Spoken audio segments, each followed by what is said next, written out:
Okay, good day, viewers. You are watching TV 360 Nigeria, and you are watching the Chronicles of the Law.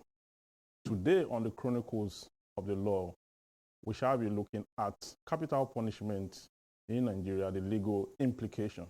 My name is Evans Ufeli. Nigeria is a pluralistic society. It is diverse in many spheres of our life, such as language, creed, economy, and other cultural views. Consequently, there are high levels of criminal tendencies which have posed serious challenges to the Nigerian society. The long military rule did not help the situation. Rather, armed robbery, coup d'etat, murder, prison, felony, terrorism, drug trafficking, and other crimes, committed with firearms and all other kind of vices are on the increase. The expectation is high in assessing functional means of arresting the cankerworm that has eaten deeply into the very fabrics of the Nigerian society. Although opinion poll seems to be high on ways of moving Nigeria forward, however, mute indifference and cold passivity have characterized the cherished dream of most Nigerians. The extreme emphasis on materialism have compounded and increased criminality in Nigeria. A systemic look at the implications of capital punishment remains a functional index to the root of the problems of death penalty in Nigeria. The thrust of this subject, therefore, is to explore and expose the nature of capital punishment, the various opinions for and against this challenge poses serious problem in the Nigerian society. Opinion seems divided on capital punishment. Is capital punishment the right punishment measure for the Nigerian society? Does capital punishment prevent crime? Is death sentence relevant in Nigeria? Why do governors enact laws and sometimes domesticate federal legislations with no penalty of death sentence, but the same governor shy away from signing death warrant? Joining me to discuss this subject are Messrs. Libros Oshamwa, is a legal practitioner and a public affairs analyst. And also with me is Fred Nzako, a legal practitioner and a public affairs analyst. We'll take a short break. We'll take it from there.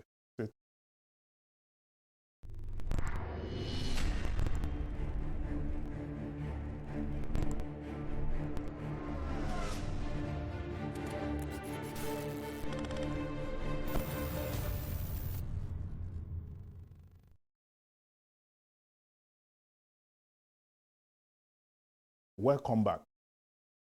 Now, we have to go into the discussion for today, looking at capital punishment and the legal implication in the Nigerian society.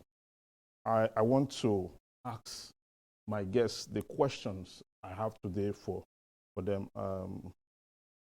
We live in a society where crime seems to be on the increase. And when you look at the causes of these criminal tendencies, they range from materialism, greed, and other kinds of vices. Now, to you, Mr. Fred Nzako, what do you make of the level of crime in Nigerian society, and what do you think can be done using the law as a way of addressing this issue? Thank you, and I salute their viewers. Let me first explain in a very nutshell what is meant by capital punishment. Capital punishment is any punishment meted out to an offender which involves loss of life of that offender, in which case any punishment that will lead to killing of that offender, the capital, if found guilty, is a capital. Capital in the sense that the offender's life will be at stake. give very few examples in the Nigerian laws. Offenses of murder, offenses of treason, offenses like coup plotting, that is forceful removal of government. Yes, overthrow. Overthrow of government. These are all capital offenses. Armed robbery. Armed robbery, all capital offenses. So if anybody gets involved in such crime and the fellow is found guilty, the punishment for the guilt, the crime, death. That is why it is called capital. Now, nobody can be killed if the offense is not strictly stated in law that is a capital offense. For example, it doesn't lie with the court or with the prosecutor to determine which offense will amount to capital punishment or not.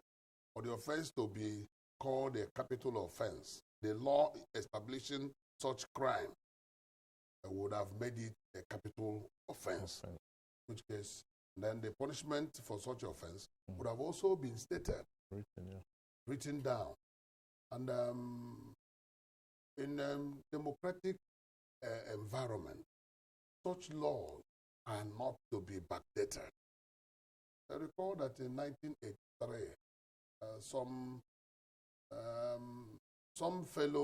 felons were found guilty of the crime of drug trafficking.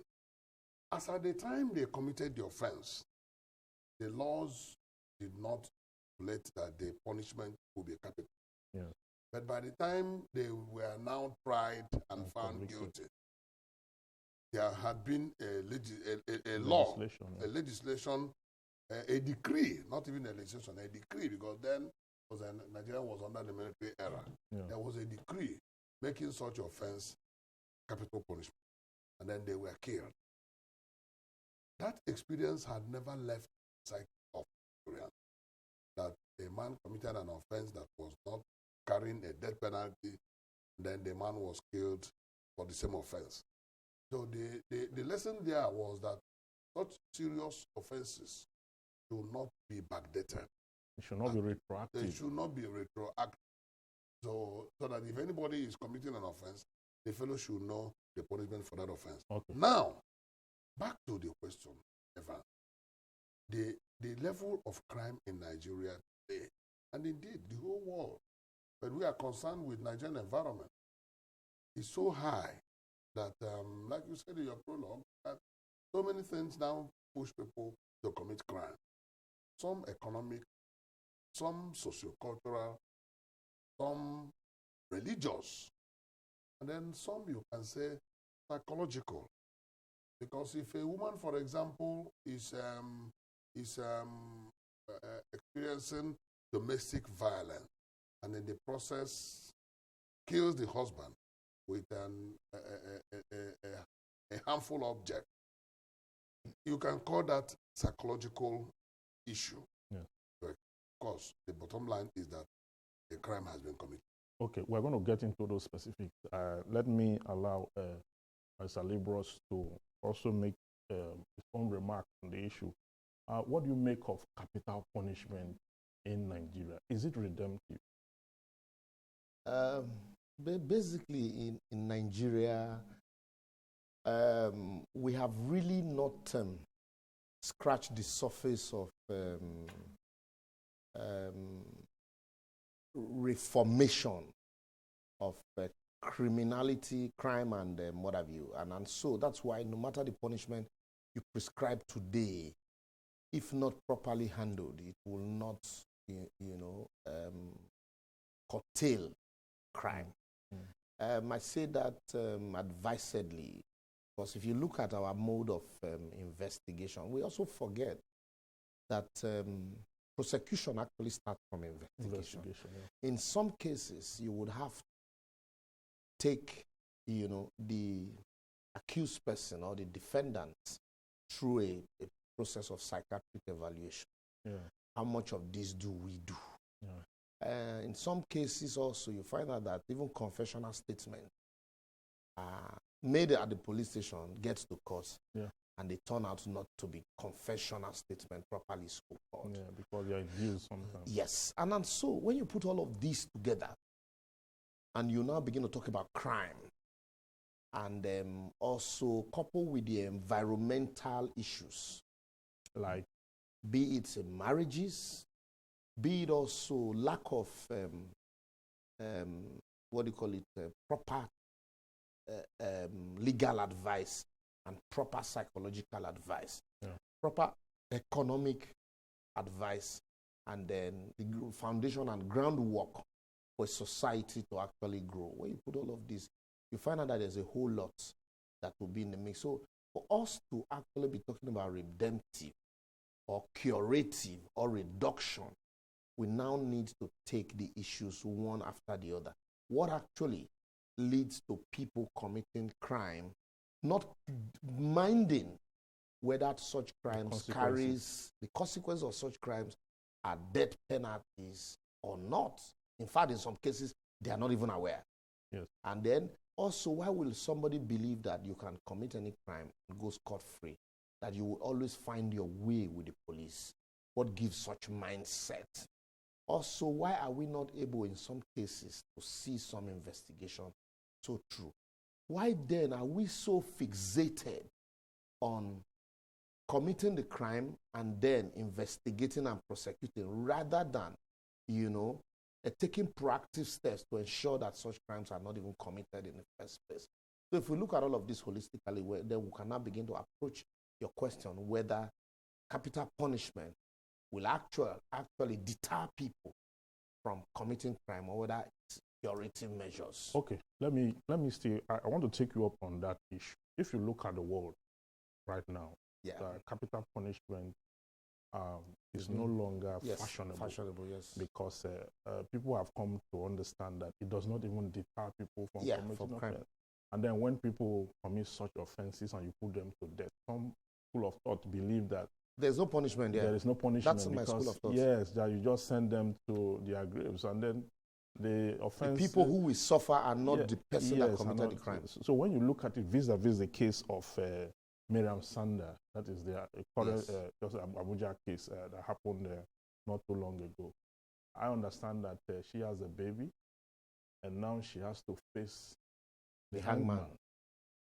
What do you think that tells? I mean, for young ladies who are out there who want to know, look, for young men who are out there who want to know. The societies that are, I do not also believe in capital punishment.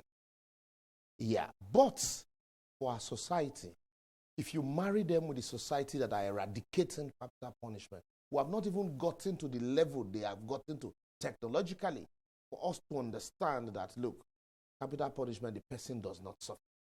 Because once you put him to death, it's gone, it's gone. The people that are left behind that will suffer. But, like the Bible said, the fear of death is worse than death. Yeah.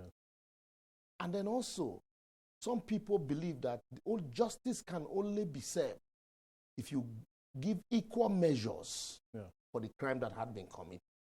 And until we are able to get to that level where we can actually deter people, to say, okay, there are other means of deterring them.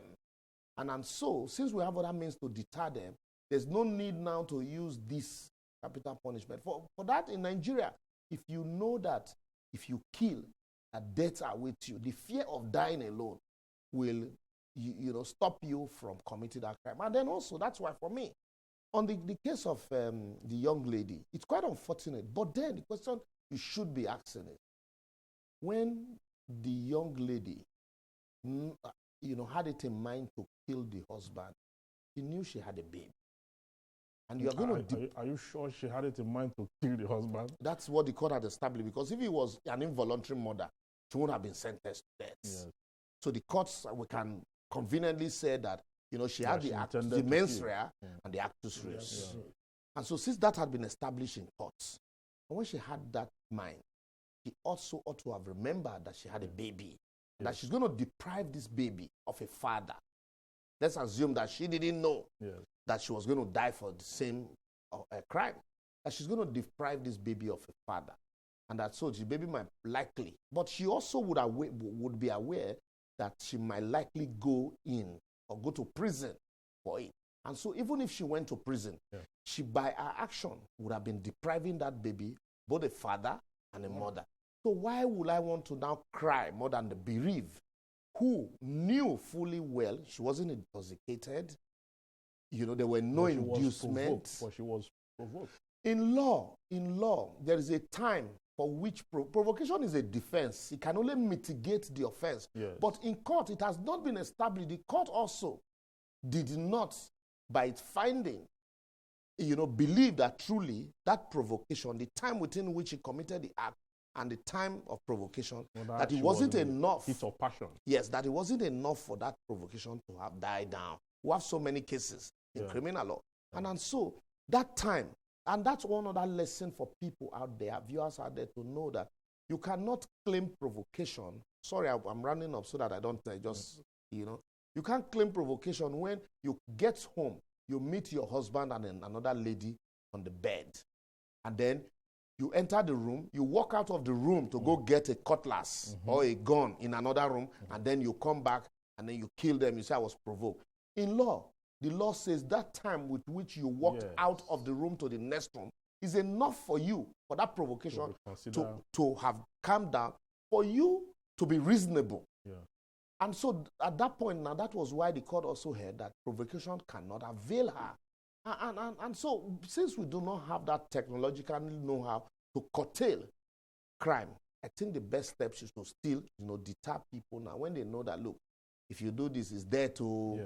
You are definitely going to think twice. Yeah, thank you very much. We'll go on a short break now. When we return, we'll get back to this. Stay tuned.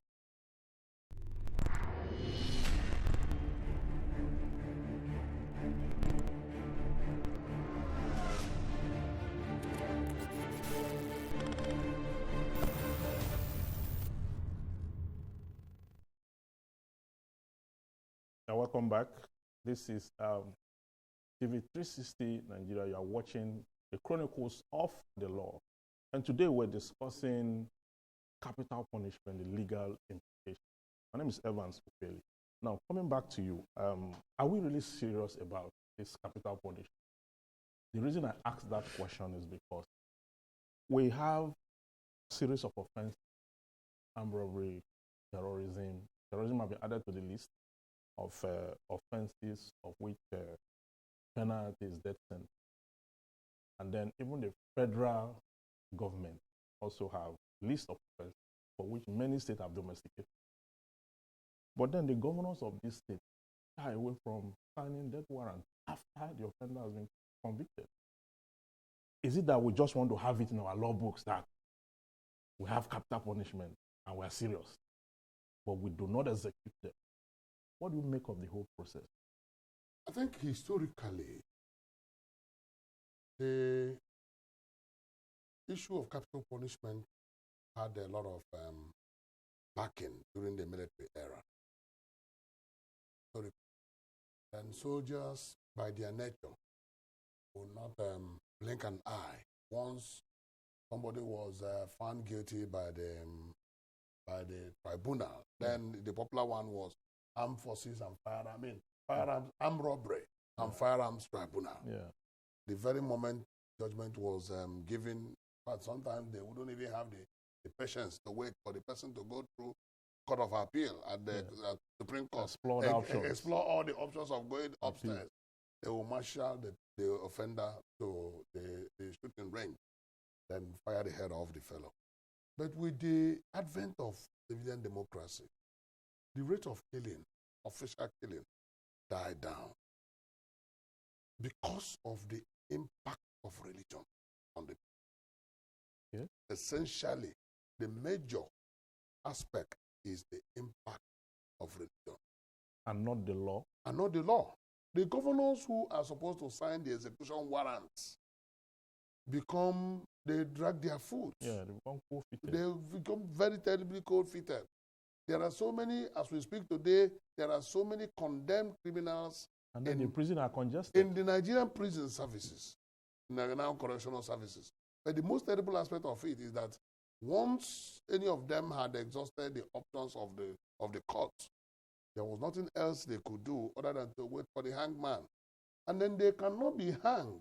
They cannot be killed. They cannot be executed without execution warrant signed by the governors. That has also led to this argument of whether or not we still need capital punishment in our law, in our statute. If the governors who are supposed to sign the execution warrant shy away from signing them, so what the whole essence? That it is even a mental torture for the man that will be executed to be on death row, for a very long time. Meanwhile, the options of pardon, the prerogative of mercy, does not come to them easily. And then the governors themselves are not even quick at commuting the sentences. The issue now is, what will the state do with such people? And statistics have shown that the people who plan jailbreaks, many of them who plan jailbreaks are more of those who are waiting the hangman. Death row, yeah. Yes, because to them, that is the only option to leave. They've exhausted all the legal options. Now they are waiting for the hangman, and while they are waiting for the hangman, any slightest opportunity they will have, they will want to break the jail. And if they break the jail and run away, there's an adage that says, while you are sharpening the knife to kill the fowl, the life prolongs. Yeah. So while they run away from the jail, their life prolongs, even if they are going to be apprehended. But in some cases, with a weak surveillance system, like we have in Nigeria, once they successfully break the jail, some of them don't get to be apprehended. So they can hide away somewhere, disguise their identity, and live their life. At the end of the day, the question will now be, which is better?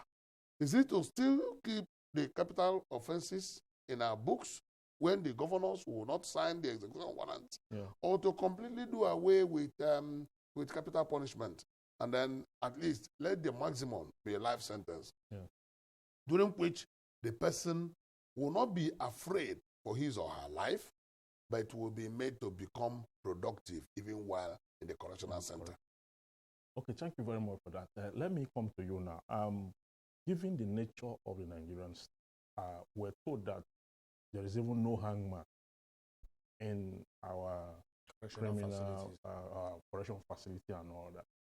So what then are we looking at? If there is no hangman, but there is a law that commits people to die by a process, and then the executioner absent for a long time, how do you justify that? How are we serious with this? Basically, we are not. Well, I said, just now that it is a process that allowed, to deter people. But I can tell you since 1999 that apart from, I think, one or two, by Oshomole,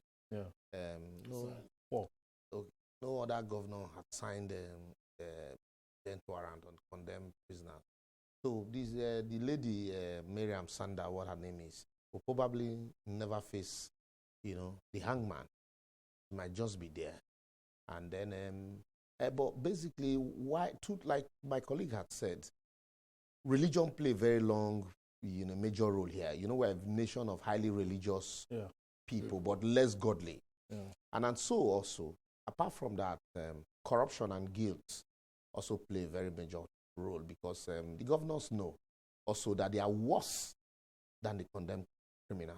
They've done worse things in some cases. Do you expect the governor who is going for a second term to execute? No, in some cases, for political expediency. Yeah, but then, if you know that if you're truly ready to take the position of leadership, it's not always a uhuru.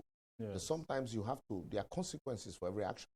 And when that happens, because they also know, I told somebody, I said, there is no hatred that can be more than what governors and public officials do to citizens. In some cases, the roads are so terrible that if you know the number of accidents it causes on the road, you abdicate your responsibility, and armed robbers will raid a village, an entire village, and then they kill people. The governors do not know that. That is their responsibility, the blood of those people on their hands. And so when of all of this, and then you chase away people from the highway with sirens, and so with all of this in the mix, they also will not want to have voluntary blood on their hand. They're like, I don't want anybody's blood on my hand. Because that one, in some cases, they say you go to sleep knowing fully well that you have condemned somebody to death. And, you find it difficult to sleep because of the religious implication. And so when all of this had happened, but also, we also do not want to look as unserious people in the eye of the electorate. And so we stylishly retain that death penalty in our statute books. But we know that we can always use executive powers to remove it. When I mean, yes, to whittle it down. And so by not assenting to any lawful, execution. And so with that, what you have stylishly done is to remove it from your law book, even though it's still there in your law books. And so when that happens, you find the person, in some cases, he gets used to life in prison. That, if the hangman might never come. And then to the issue of the hangman also. Before now, like also Fred had said, during the military era, it was fashionable to death as anything. But now, even now that death is all around us, that you hear now that Boko Haram killed 30 people in Borno, it's like it's normal. You see a man lying helpless on the road, you rather video than look for, give a helping hand. So now death is normal, and yet we shy away from it. That, oh, look, I don't want to be seen as the one, who committed. And then with the era of social media, there is no way you can hide the identity of the hangman. Like before, the hangman will always, be disguised. They mask themselves. But now, a hangman who is known, whether he marks himself, he has colleagues. So information will always go out. So the children will be tormented. Nobody will want to do that job.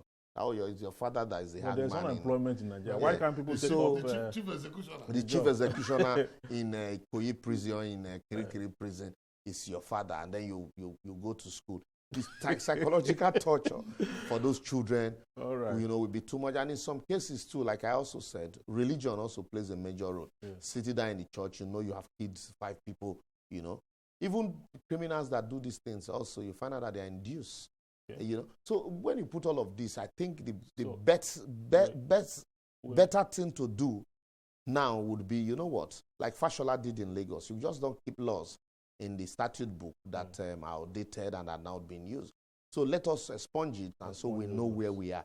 But sorry, quickly, the caveat from that is that by the time you now remove it, what becomes the social implication of it? That's the big question, and that might be your topic for another time. Yes, thank you very much. We have come to the end of the show. Thank you very much for watching. This is the Law Chronicles. This is a program that looks at the legal implication of government policies, the laws in the land, and then the implication of these laws and how it operates in the Nigerian society. Stay with us as we bring you these programs regularly to feed you with information. Thank you, and God bless you. Stay tuned.